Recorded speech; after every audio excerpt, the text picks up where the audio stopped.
Bad drivers. We've all seen them. They've cut us off. They've yelled at us. They've even given us the special little finger. And we all know that Florida drivers are insane. Heck, even Michigan drivers aren't the greatest. I am one, so I know how bad they can be. The weirdest part, though, is that's where driving was invented. Don't fact check that, though. But we are known for our cars. But who actually has the worst drivers in the state? And on top of that, who has the best? And I've got some predictions. But I think that the best driver is going to be somewhere like Wyoming or Alaska because they have a very low population. And on top of that, I think the worst drivers in the state are going to have a very high population. So my prediction is Texas. That's my prediction for the worst driver in America. Texas. Let's see if I'm right. But I think Florida gets memed on too much to actually be the worst. But we'll see. And at number 50, the best driver in the U.S., we have Maine. Coming out of nowhere, Maine. Now, I should probably explain how I got these numbers. And, well, I broke it up into 3 groups.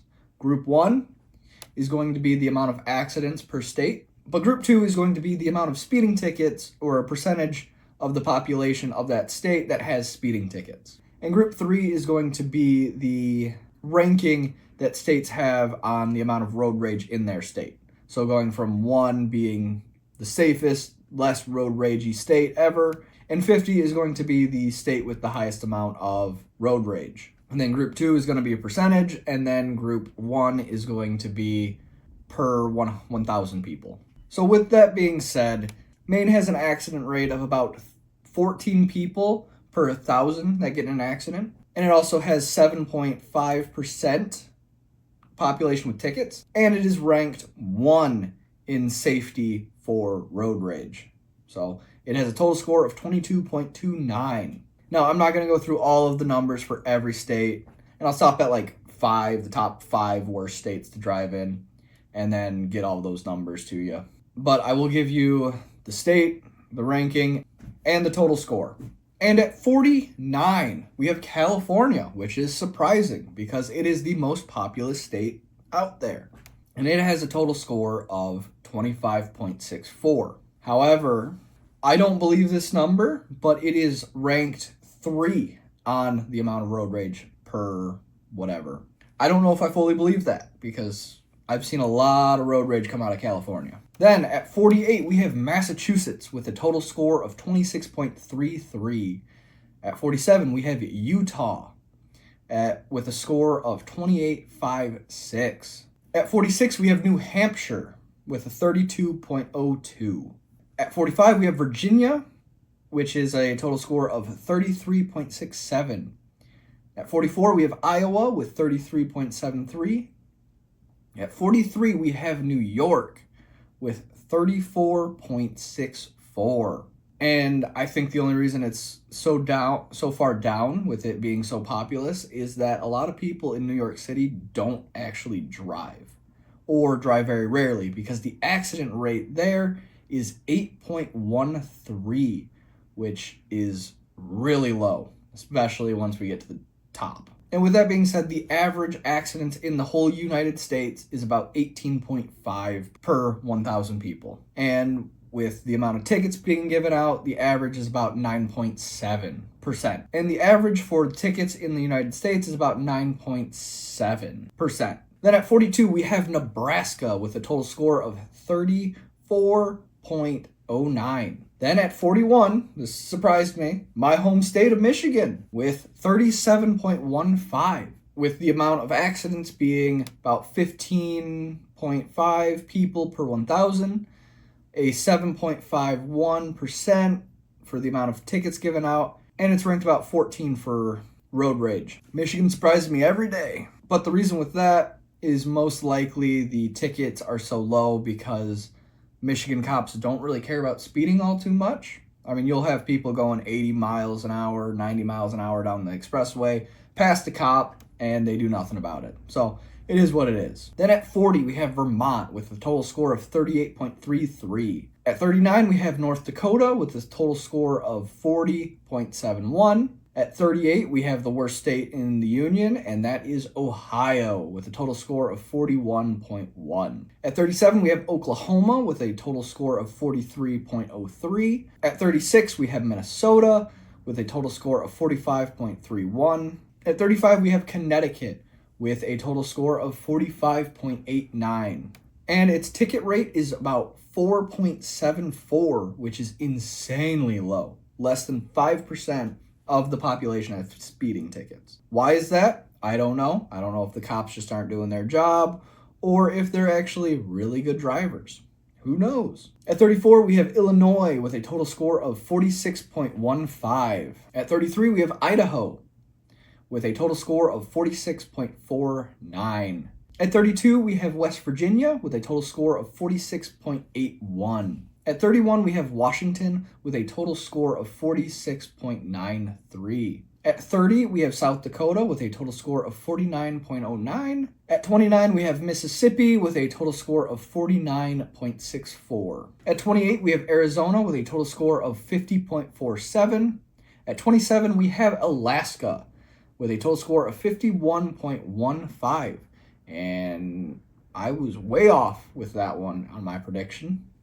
It's about halfway safe, worst drivers, so very average drivers, I guess. Then at 26, we have Rhode Island with 52.6. 25, we have Oregon with 52.73. At 24, we have Pennsylvania with a total score of 54.69. At 23, we have Texas with a total score of 56.4, which again, I was also way off with. At 22, we have Kentucky with a total score of 58.96. 21, we have New Jersey with a total score of 59.7. At 20, we have Kansas with a total score of 60.65. At 19, we have Indiana with a total score of 61.32.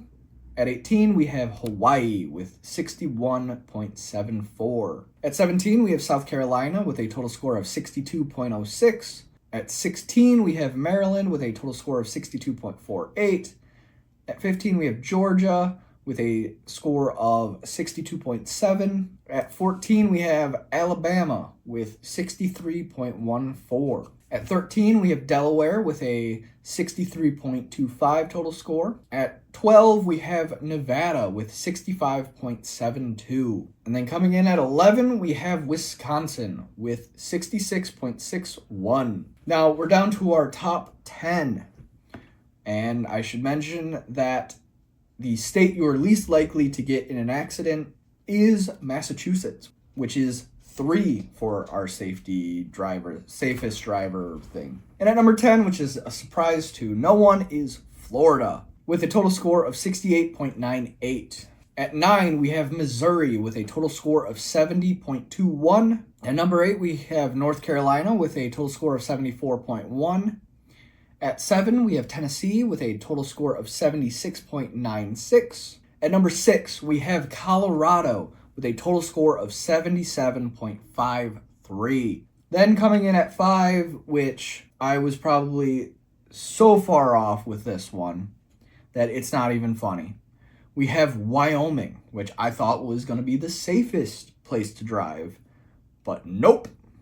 Comes in at 5. The amount of accidents per capita is about 35.5 accidents per 1,000, which is quite a lot. Then, with the amount of tickets given out, it is 12%, and it's marked 32 on the amount of road rage in the state. Coming in at 4, we have Montana, which is another state with a very low population. Its total amount of accidents per capita is 26.5. Its percentage of tickets given out is 9.4, and it is ranked 46 on the road rage scale, which is very high. So let me ask you, what are you doing there, Montana? Why is everybody so angry there? Then at number 3, we have the highest amount of road rage per incident and most violent road rage That is Louisiana, with a total accident rating of 25.5 per 1,000. And the percentage of population with tickets is 7.5. And it is ranked 50th for the most dangerous states for road rage, which is really insane. Its total score is 83.08, which is very high. At number 2, we have Arkansas, which is, again, is another state that has a very low population, or accidents per 1,000 is 27.98, with a total tickets given out is 9.21. Its ranking is 47, and its total score is 84.19. And then at our top spot, most dangerous state to drive in, thinking about it now, is not a bad state to be at the top spot. So congratulations to New Mexico, with a total accident per 1,000 of 29.74. The amount of tickets given out is 8.8%, and its ranking is 49 for road rage, with a total score of 87.54. So if you know anybody from New Mexico, ask them, what's up with this score, man? Worst state to drive in America? And with that, that's all I really have to say. If you have any bad driving stories that you've experienced, let me know in the comments. I'd love to hear them. Thank you. Bye.